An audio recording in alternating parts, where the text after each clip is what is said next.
Olá, voltamos. E aí, meu povo? Agora a gente tem a palestra de Renata Farias. Vocês estão me ouvindo, gente? Tá saindo o som? Obrigada, obrigada. Bom, a gente vai ter então a palestra de Renata Farias, ela é do nosso time aqui do Alarme, dos produtos Tempest, a falar sobre algo muito bacana, que é trabalho mais leve, divertido e eficiente com gamificação. Fique à vontade, viu, Rei? Boa. Bom dia, pessoal. Deixa eu compartilhar minha tela só um instante. Ah, Vocês estão vendo? Dá para ver? Carregado. Boa, então. Deixa eu só trazer isso para cá. Pronto. Bom dia, gente. Bom, é um enorme prazer estar aqui no Turing Day. E eu vim trazer, né, esse tema tão diferente, eu diria, e que é um tema que eu gosto muito, que foi a parte aí das pesquisas da minha graduação e agora do meu mestrado. Então, falando mais sobre mim, meu nome é Renata. Hoje eu trabalho como gerente de produtos no Alaume, que faz parte da Tempest. Eu faço mestrado em computação lá na Federal de Pernambuco e lá eu pesquiso sobre educação em engenharia de software. E aí, para a gente começar um pouquinho sobre a conversa, né, sobre o tema de gamificação de jogos, eu vou trazer um, um pouquinho do conhecimento desse historiador antropólogo chamado Johann Huizinga. E ele escreveu um livro chamado Homo Ludens. E esse livro tem como base o jogo como um elemento de construção da cultura. Como ele, né, afirma que o jogo constrói a cultura, logo, né, por dedução, a gente vê que o jogo é mais antigo do que a cultura. Ah, Para vocês entenderem um pouco o porquê dessa frase, eu queria falar sobre uma coisa que a gente vai falar assim na palestra inteira, toda hora, que é a dopamina. A dopamina, ela é um neurotransmissor que a gente tem no nosso corpo, que ela basicamente controla o nosso desejo. E esse desejo nos faz realizar as coisas que a gente precisa fazer. Então, digamos que você está com sede, a dopamina vai nos recompensar quando a gente for buscar água e beber. Então, esse desejo de beber água, e a partir do momento que a gente bebe, a gente fica feliz, né? Fica bem. Quem faz esse controle todo é esse neurotransmissor, que é a dopamina. E uma das coisas que mais dá dopamina no nosso cérebro é a diversão, né? É brincar, é jogar. E jogar, brincar, não é algo que existe só na natureza humana. Tanto que esses experimentos com a dopamina, com diversão, recompensa, foram feitos em ratos que são animais. E acho que qualquer pessoa aí que tenha um cachorro, se jogar bolinha ou se, sei lá, brincar com o cachorro, vai ver que ele vai também se divertir. E aí a gente volta lá naquela afirmação sobre jogos e cultura. Por quê? A cultura é algo que é exclusivamente humana e que ela é uma construção aí de quando o humano está se desenvolvendo.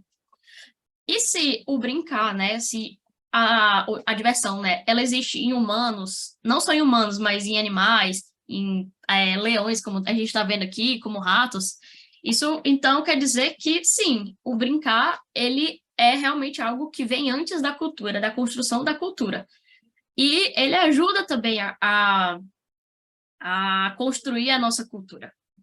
Mas aí você deve estar pensando, tá, mas brincar não é jogo. Qual a diferença de brincar e jogo? E aí, para explicar isso para vocês, eu trago esse jogo que ele é muito novo. Ele é de 3000 antes de Cristo. Ele se acha que esse é o jogo mais antigo assim que foi feito pelos humanos.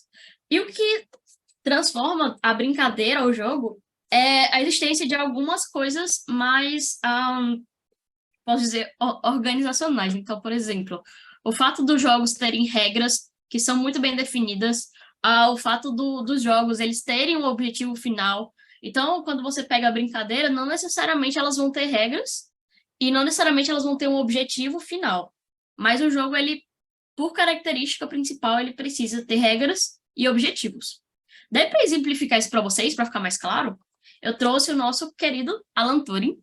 E ele tem um teste muito famoso que se chama teste de Turing. Só que o primeiro nome desse teste de Turing se chamava o jogo da imitação. Tanto que o filme do Alan Turing se chama o jogo da imitação, né? E tá, mas por que que isso é um jogo? Antes de eu responder essa pergunta, eu vou explicar o que é o jogo da imitação, o que é o teste de Turing. A ideia é que um computador ele precisava ser inteligente o bastante para que uma pessoa que não estivesse vendo ele, né, conseguisse confundir o computador com o humano. Então, se a gente pensar isso na prática, né, pensa em três jogadores aí, que um está isolado dos outros dois, e um é um computador e o outro é um humano. E aí eles vão se comunicar via escrita para esse outro jogador que é o C, né?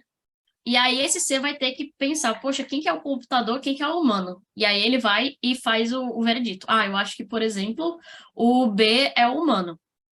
Então, aí se ele, por exemplo, acertar que o B é humano, o computador não passou no teste, ele não conseguiu se disfarçar de humano. Se realmente, tipo, o C vai e fala que o humano é o A, daí o computador passou no teste de Turing e ele foi confundido aí com o humano. Tá, mas por que é um jogo, né? Claro que isso foi uma metáfora do Turing, mas a gente está usando muito do termo jogo, né? Ah, o jogo, segundo aquele antropólogo lá que a gente falou, que é o Huizinga, ele define o jogo como algumas características. Então, uma delas é ter o espaço de tempo, limite de espaço e de tempo, terem regras consentidas e obrigatórias. Daí, por exemplo, a gente está jogando, né, futebol, por exemplo. Daí, se alguém pega a bola com a mão, sem ser o goleiro, e começa a correr por lá e pega e joga a bola com a mão, o jogo vai ser paralisado e vai perder meio que a graça dele, porque as regras, por mais que você tenha um livre-arbítrio, se você furar elas, você vai estar descaracterizando o jogo. Ele não vai ter mais graça. E aí, no caso do teste de Turing, a gente vê que, por exemplo, se o C for do outro lado da sala e veio o computador é o A, o jogo acaba, né? Não vai ter graça aí. Também tem o fato de ter um começo e um fim. Então, a gente começa com os dois se separando e aí começando a perguntar ali para o C. E o fim é realmente quando você chega e dá o veredito. E a gente também tem esse sentimento da tensão e da alegria. Por exemplo, digamos que os pesquisadores querem que o computador passe no teste de Turing. Se o C falar que o A, que é o ser humano, eles vão ter a alegria de falar: massa, o nosso computador passou no teste de Turing. Então, esses são alguns exemplos de um jogo e você vê que é bem diferente da brincadeira. E os jogos, eles ajudam muito no aprendizado também. E aí, por que disso, né? Aí lá vou eu puxar nossa amiga dopamina. Quando a gente tá brincando e se divertindo, a gente fica muito focado no que a gente está fazendo. E isso é justamente por causa que o jogo, ele nos dá recompensas, e isso faz com que nossos estímulos da cabeça fiquem muito focados no que a gente está fazendo para conseguir esses feedbacks. E acaba que isso é muito utilizado quando a gente, por exemplo, vê jogos para crianças. Não sei se vocês já foram para algum ReHap da vida e entraram na parte de jogos das crianças, a maioria é jogo educativo. Por quê? Porque as crianças, quando elas estão brincando, elas não estão com a intenção de aprender, mas elas acabam aprendendo ali de maneira quase invisível. Elas nem percebem que estão aprendendo porque elas estão ali brincando. Então, esse é um dos bônus aí muito legais dos jogos. Mas aí a gente falou, né, de muito jogo de tabuleiro, de coisas mais físicas. Só que com a invenção aí do computador pessoal, então, pela Microsoft e pela Apple, acabou que os jogos tomaram uma escala, assim, absurda. Então, passou do físico para o eletrônico. Então, hoje você pode pegar seu celular, entrar lá na loja de aplicativos e baixar aí quantos jogos você quiser. E isso levou uma escala, assim, absurda. Tanto que os jogos de entretenimento, eles passaram a ser o meio de entretenimento com mais receita aí de todas. Então, passou música, passou filme, passou televisão. Então, os jogos aí estão com uma receita absurda. Mas nem só de entretenimento vivem os jogos, até porque a gente falou aqui de várias características que são importantes, como, por exemplo, ser garantir a dopamina para o nosso cérebro. Então, essa é uma característica muito vantajosa que a gente pode usar aí em outros contextos, que é justamente o que a gente vai entrar. Durante a pandemia, algumas síndromes aí surgiram, né? Então, eu trouxe duas aqui. Uma, obviamente, das mais famosas é o burnout, que é quando a gente está esgotado mentalmente e tem dificuldade para fazer as coisas porque a gente está muito cansado. E a outra, que não é tão conhecida, é a bore-out, que é quase o oposto do burnout, que é quando a pessoa está tão faz coisas monótonas e ela fica desmotivada por fazer aquelas coisas monótonas. E isso faz com que não exista o desejo ali da pessoa trabalhar. E aí a gente pensa, né, nas coisas, nos benefícios lá dos jogos, e eles se encaixam perfeitamente aqui. E aí eu trouxe uma frase de um autor que eu não vou saber falar o nome, eu vou tentar, é Mihaly Csikszentmihalyi. Bom, esse nome é bem fácil. E ele traz uma teoria chamada teoria do flow. E o que essa teoria do flow diz? O estado de flow é um momento de concentração tão intenso que não sobra atenção para pensar sobre algo irrelevante ou focar em outros problemas. Se eu pegar esse negócio e jogar no gráfico, vocês vão entender melhor. A gente pensa que quando a gente está fazendo alguma atividade, essas atividades podem ser divididas aí em 4 quadrantes.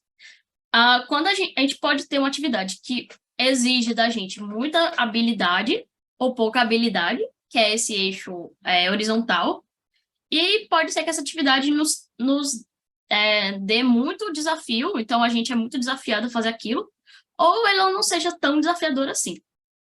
Se a gente tem ali uma atividade que a gente não tem muito conhecimento para fazer, mas ela é muito desafiadora, a gente tem um estado de ansiedade. Então, a gente fica ansioso sem saber como fazer aquilo. Se a gente tem uma atividade que ela exige muita habilidade da gente, mas não é tão desafiadora, a gente tem um estado de controle. A gente sabe que consegue fazer, mas a gente não é desafiado para fazer. Se a gente tem uma atividade que a gente não sabe como fazer e ela não é desafiadora, a gente tem um estado de tédio, que a gente não tem interesse em fazer aquilo. Mas se a gente tem tanto algo que a gente sabe fazer muito bem, quanto algo que nos dá muito desafio para ser feita, a gente tem o que o psicólogo chama de fluidez. E a fluidez, vocês lembram quando as crianças estavam brincando ali com jogos? É exatamente esse o ponto. Elas nem percebem que estão fazendo aquilo, porque é tão fluido que passa o tempo muito rápido e ela nem percebe que ela está fazendo aquilo. Então, se a gente trazer isso para um exemplo mais prático, por exemplo, digamos que alguém está aprendendo ali fundamentos de cibersegurança. Para ela, é um desafio absurdo, é muito difícil aprender.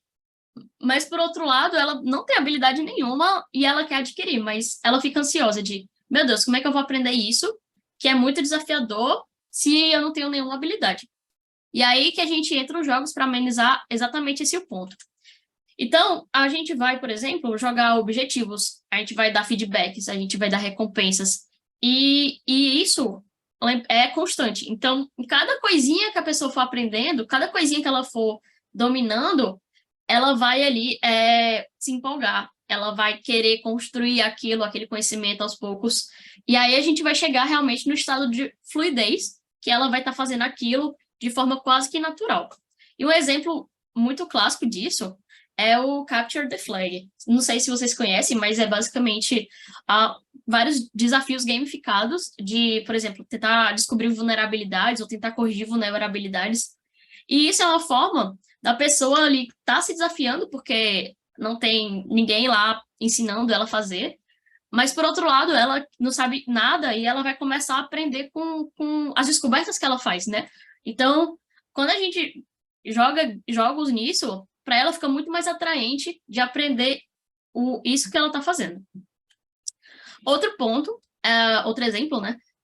Por exemplo, eu precisar escrever um relatório com resultados.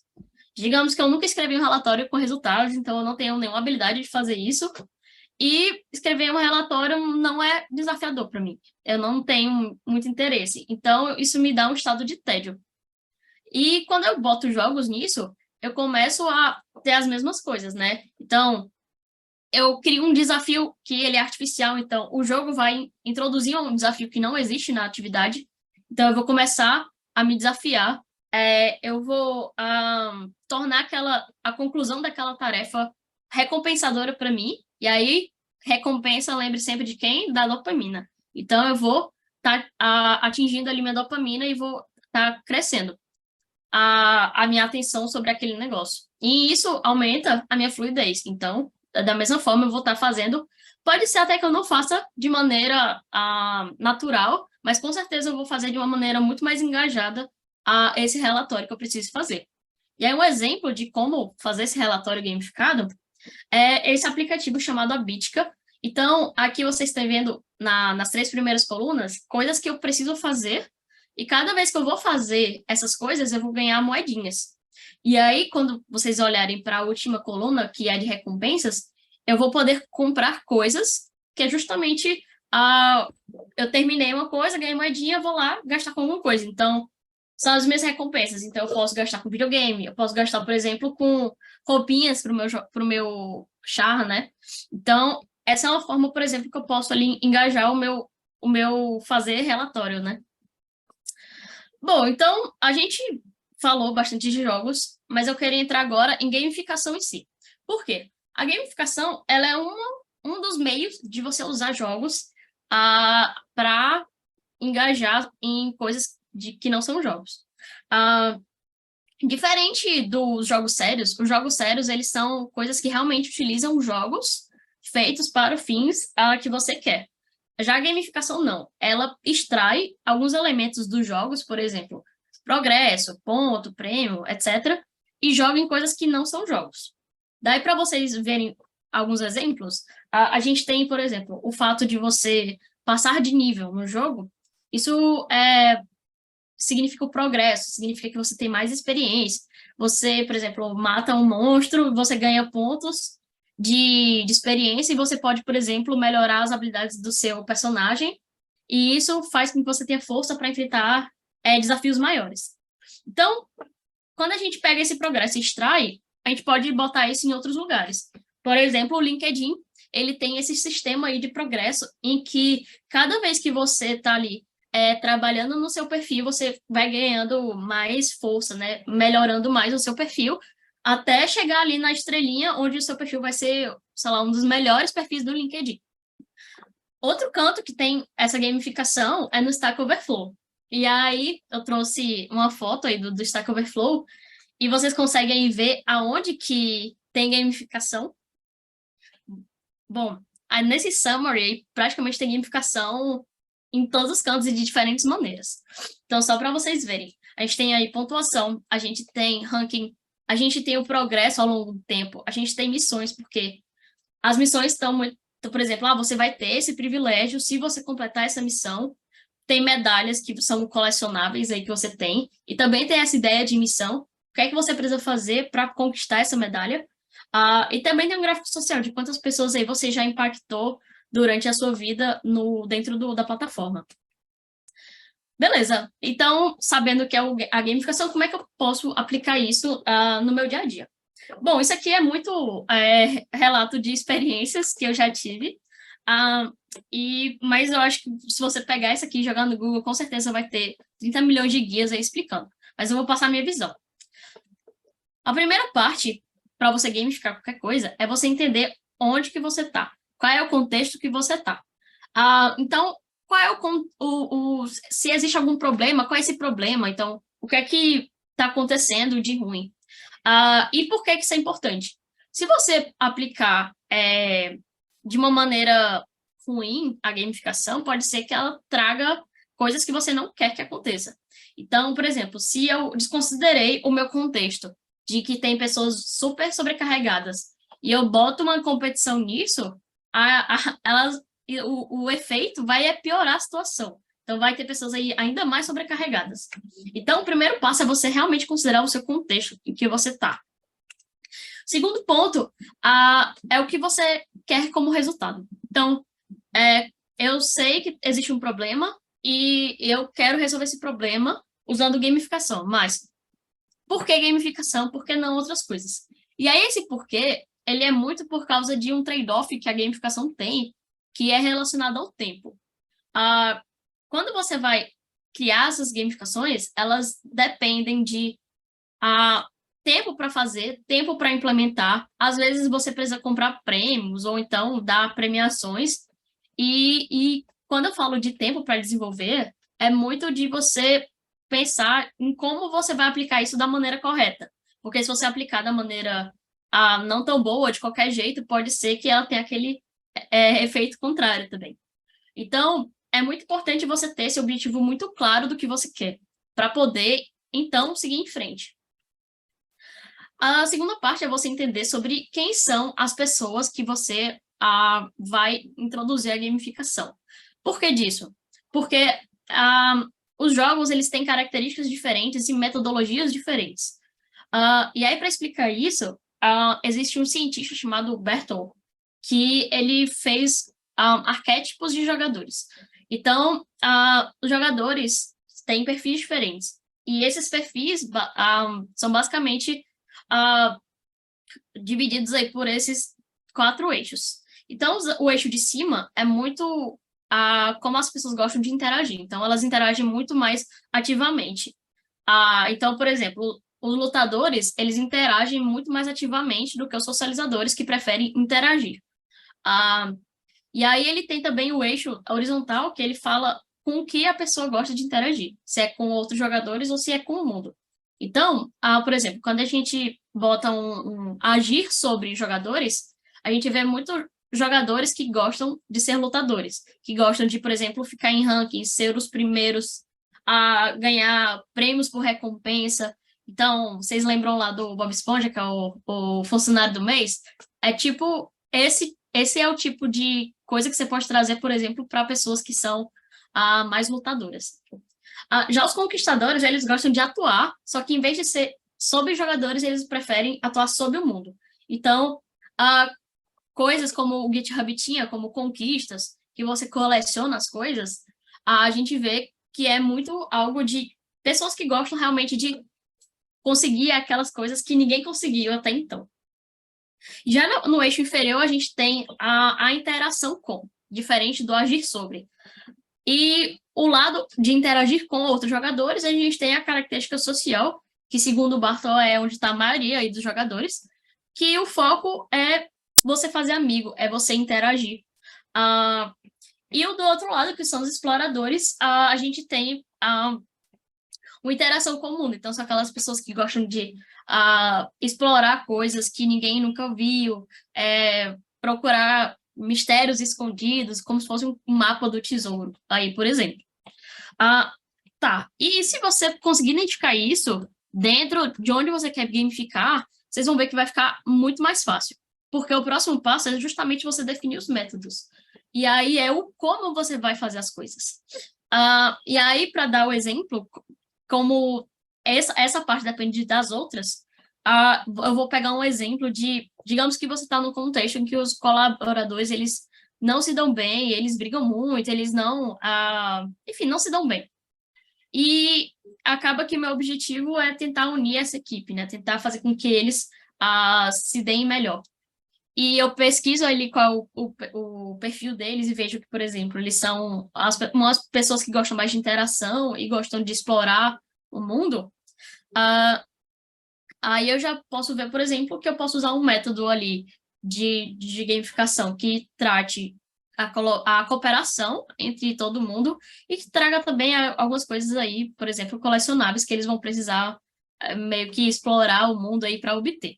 Então, eu posso pegar esses métodos e, claro, juntar com outros métodos, sempre pensando como que eu consigo obter meu objetivo final, que é, por exemplo, tornar a equipe unida, e como que eu atendo esses perfis de modo com que eu consiga ali liberar dopamina no cérebro deles para que eles tenham atenção para o que eu quero.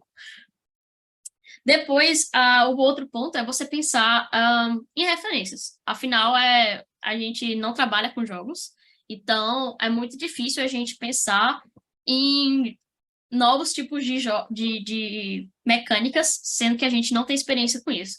Então é muito mais fácil a gente pegar coisas que já existem prontas. Então, no nosso exemplo lá, a gente pode, por exemplo, pegar o Black Stories. Se vocês nunca jogaram, é basicamente tem uma história lá de alguma coisa que aconteceu e as pessoas vão te perguntando para a pessoa que tem a carta, né? Coisas sobre como é, o que é, a pessoa estava em tal canto, a pessoa disse sim. E aí, com base nessas pistas, as pessoas vão juntando um quebra-cabeça para descobrir realmente o que aconteceu. E aí a gente tem, por exemplo, colecionáveis, que elas estão de uma forma muito mais simplificada, que são pistas, que eu vou lá unindo elas para montar um quebra-cabeça final. Eu tenho uma certa cooperação, apesar de que os jogadores, eles ah, um contra o outro, no final, todo mundo quer descobrir o que está acontecendo. Então, quando um jogador descobre, acaba que a recompensa vem para todo mundo, porque todo mundo alivia, né, o que está acontecendo. E ativa a curiosidade das pessoas. Então, todo mundo fica muito curioso para saber o que vai se resultar no final. E, a partir daí, você vai criar suas regras. Então, muito baseado em coisas que você já viu, e adaptando ao seu contexto, né? Então, por exemplo, eu posso pegar pensar ali no mistério, que eu vou deixar lá guardadinho e as pessoas não vão saber o que é. E toda vez que alguém, por exemplo, terminar uma tarefa, eu vou dar uma pista para elas. Só que essas pistas, sozinhas, elas não funcionam para descobrir o que é que está lá no final. Mas se todo mundo se unir e juntar essas pistas juntos, pode ser que eles desvendem o mistério juntos. E aí vai chegar, né, a parte do alívio. Claro que isso aqui que eu fiz foi, tipo, muito rápido. Pode ser que não funcione. Então, é muito importante você testar se funciona e ir melhorando aos pouquinhos isso aqui. E ver também se você obtém ali os objetivos que você está querendo. Bom, mas aí só para resumir tudo, a gente primeiro define o contexto, define não, a gente percebe o contexto que a gente está, define os objetivos que a gente quer com aquela gamificação, a gente entende quem são as pessoas que vão estar envolvidas naquele processo, a gente busca, com base nessas coisas passadas, qual método de jogos a gente vai puxar para engajar essas pessoas. A gente busca referências para a gente pensar como que aplica as coisas que a gente quer aplicar com o objetivo que a gente quer obter. E depois você realmente cria e adapta, né, esse jogo para os seus objetivos, seus contextos, sempre criando regras e objetivos que precisam ser muito simples para as pessoas entenderem logo e já começarem aí a engajar e se divertir. Bom, eu agradeço pelo tempo e por participarem. Aqui tem um resumo da palestra toda. E caso vocês queiram entrar em contato comigo, meu LinkedIn é esse, que está de rosa. E é isso, muito obrigada. E aí eu abro para perguntas, né? É isso aí. Muito bom, Rê. Parabéns. Eu acho que a galera curtiu bastante. É uma visão bem diferente, né, para a gente aplicar. Tem uma pergunta de Micael aqui. Aí, gente, se vocês tiverem perguntas, mandem no Q&A, por favor, tá? Que eu trago aqui para responder para a gente. Tem uma pergunta de Micael, que ele fala sobre há literaturas específicas sobre o assunto de gamificação. Existe alguma recomendação de onde começar e pesquisar para aplicar em rotinas e projetos? Olha, só o que existe é literatura sobre esse tema, e no mais diversos assuntos. Então, eu já vi, por exemplo, de testes, eu já vi de projetos, eu já vi de data science. Então, assim, tem muita literatura para você ver. Tem um livro que eu gosto, deixa eu pegar ele aqui. Ui. Que é esse aqui. Não sei se dá para ver. Não dá para ver por causa do meu fundo. Foi triste. Que é técnicas de pesquisa. Opa, desculpa, livro errado. É esse aqui. Metodologias ativas. Não dá para ver.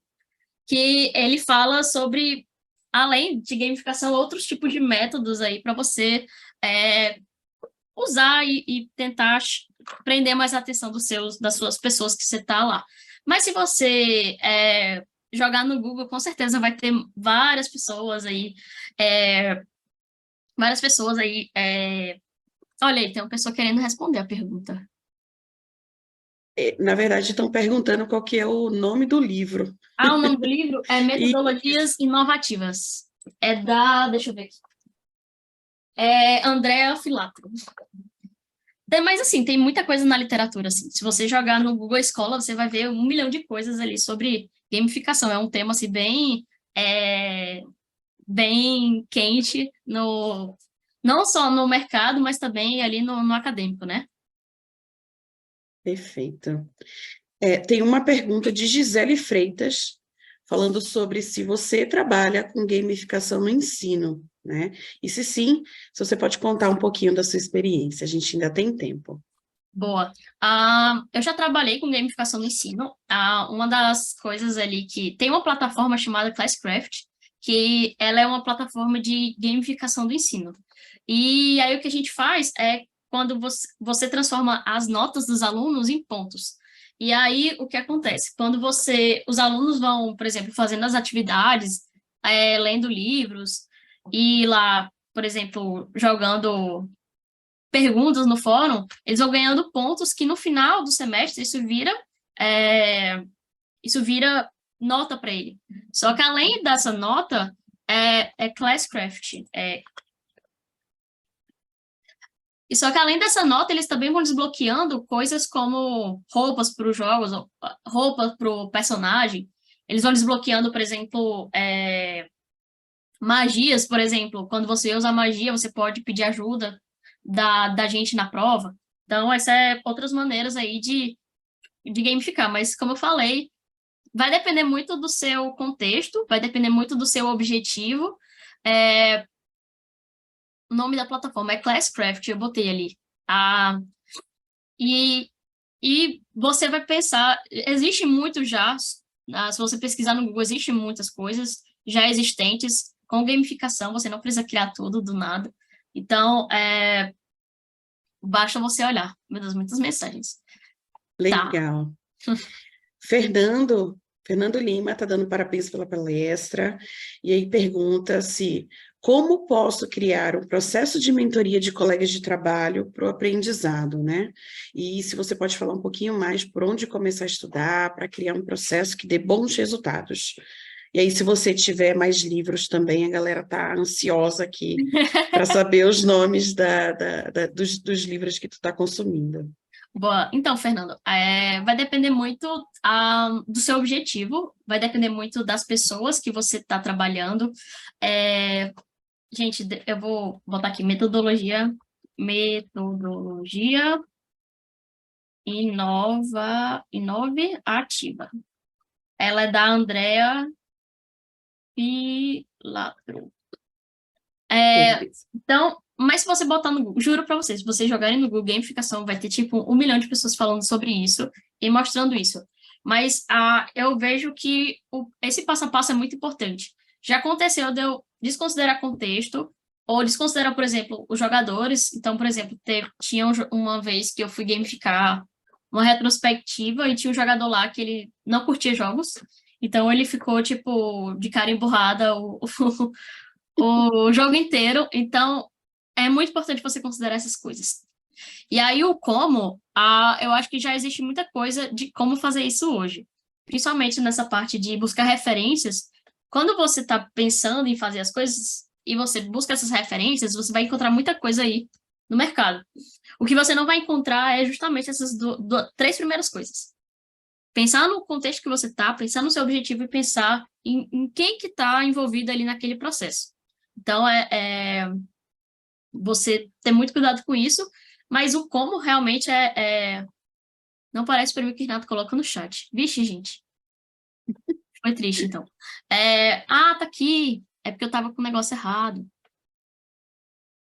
Acho que você estava mandando para panelista, né? Pronto. Agora vocês veem. Boa. Valeu.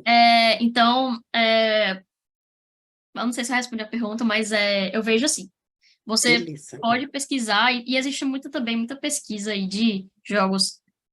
Eu lembro até que eu já li uma revisão bibliográfica de vários jogos, então tinha mais de 100 aí, só para o ensino de engenharia de software. Então, com certeza deve ter algo específico para o que você está buscando, né?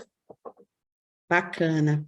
Tem uma outra pergunta de Eric Costa, querendo saber se você sabe se existe alguma plataforma de gamificação referente a cyber, tá? E se sim, se você puder indicar. Boa. A, além do Capture the Flag, que ele não é gamificado, ele é um jogo sério, tá?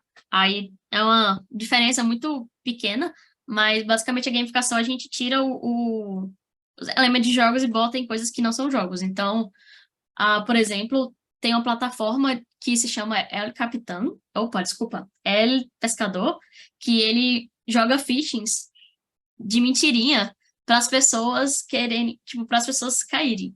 Só que, claro que tem todo um treinamento educacional envolvido nisso. E eu acho, eita, minha câmera ficou roxa. Acontece, gente, é o Windows. E é genial o jeito que eles gamificam, porque a pessoa tem um treinamento e começa a jogar phishing no seu e-mail. E aí, se você vai lá e clica, você fica, poxa, não acredito que eu caí em phishing. E a gamificação disso é porque você fica muito prestando muita atenção para não cair de novo. Então, é um jeito engraçado aí de gamificar que, enfim, você nem pensa. Mas se você procura, por exemplo, jogos sérios, tem aí, por exemplo, Hack Rangers, tem o exemplo que eu dei, né, do Capture the Flag. Então, tem aí muitas outras opções. E aí, como eu falei, pô, joga no Google que com certeza você vai achar 1 milhão aí de opções. Legal. Tem acho que só mais uma perguntinha de Arthur, que ele jogou aqui no chat, tá bom? A gente ainda Pode. tem tempo. A Boa. gamificação é algo que quem implementa é o contexto onde a pessoa está, ambiente de trabalho, faculdade, etc., ou seria um modo de pensamento a ser seguido pela pessoa em si? Ah, geralmente, assim, como quando eu leio ali coisas que eu li nas minhas pesquisas, né, é que geralmente ele é o jeito de pensar, né, por exemplo, a teoria dos jogos, ela é muito algo que já existe, tipo, naturalmente. O que acontece é que a gente pega, por exemplo, esses elementos e tenta trazer para outros lugares de maneira que a gente faz com que as pessoas se engajem. Então, ela é muito mais.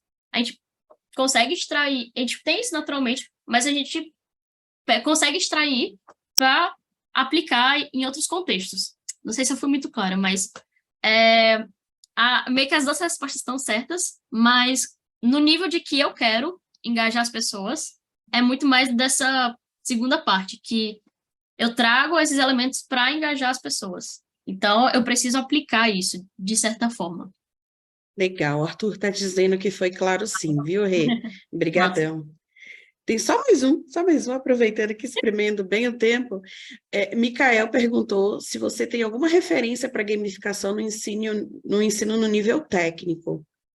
Esse livro que eu mandei, da André Filantro, ele fala sobre metodologias ativas para educação, mas aí eu falo de novo, né? Depende do seu contexto. Então, por exemplo, na minha graduação, meu TCC foi sobre jogos no ensino de testes unitários.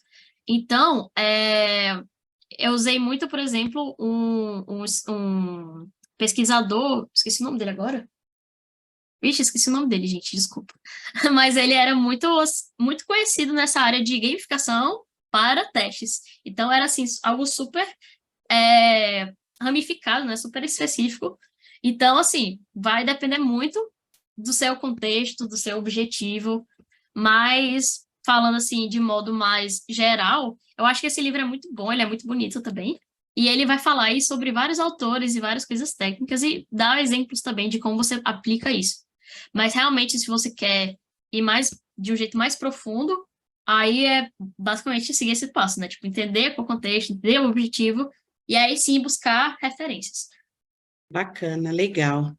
Bom, Rê, obrigada, parabéns aí, viu, Obrigada. pela tua palestra, acho que foi muito rica. Obrigada, pessoal, pela participação de Obrigada, vocês. pessoal. Tá bom? Aí quem quiser procura a Rê aí no LinkedIn, ela tá super aberta, né, Rê? Para responder para a galera. E agora, pessoal, a gente vai entrar num outro intervalo nosso aqui, hora de um banheirinho, uma aguinha, cafezinho para quem curte, viu? A gente já volta.